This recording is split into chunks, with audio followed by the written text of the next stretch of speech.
আসসালামু আলাইকুম। বিয়ের দাওয়াত খেয়ে শেষ করে এখন খাচ্ছে আলু ভর্তা দিয়ে ভাত।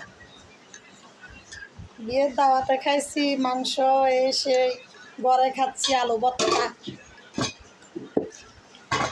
তো মুসুরের ডাল আছে, পাতলা ডাল আছে, আর রুই মাছ আছে শুকনা, সবজি কিছু নাই। তো তাড়াহুড়া করে হচ্ছে আলু ভর্তা বানিয়ে নিচ্ছি, শর্টকাট রান্নাবান্না। আর তো সাদা ভাত আছেই।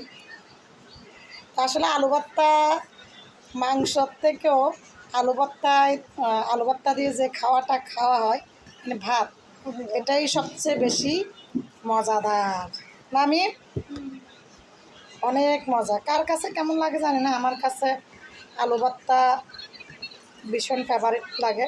আমার মেয়ের তো বেশি, ও তো আলু ভর্তা পাইলে আর কিছুই লাগে না। আমার মেয়ের আলু ভর্তা পাইলে আর কিচ্ছু প্রয়োজন নাই, গাপ্পাস গাপ্পাস গাপ্পাস গাপ্পাস করে গাপ্পাস গুপ্পাস করে খাবে। একটা ছড়া আছে না, ওই দেখা যায় তাল গাছ, ওই আমাদের ঘাট, ওইখানেতে বাস করে কানা বগিচা।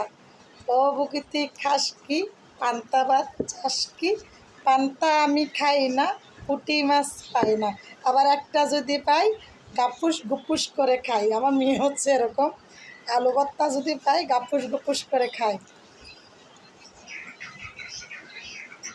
চারপাশে সব জায়গায় মোবাইলের আওয়াজ, আর আমি এদিকে ভিডিও করতেছি। ওরা তো শুনো, একটু মিউট করবে না? ল ওরা যে আমার আম্মু ভিডিও করতেছে, একটু সাউন্ডটা কমাবে না? এমন বিয়াক কল, ওদের মতো বিয়াক কল আর নাই দেশে। মজাই না? সর্ষের তেল দিও,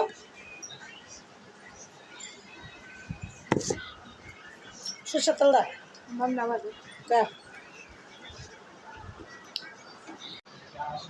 তো আলু ভর্তা বানানো শেষ, এখন হচ্ছে খাওয়ার পালা। বিসমিল্লাহ।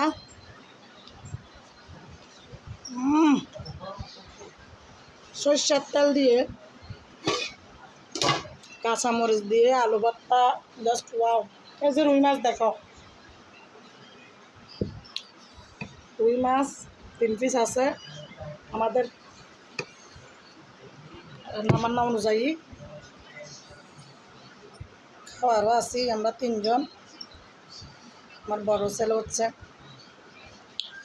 মেজবানির দাওয়াত খাইছে।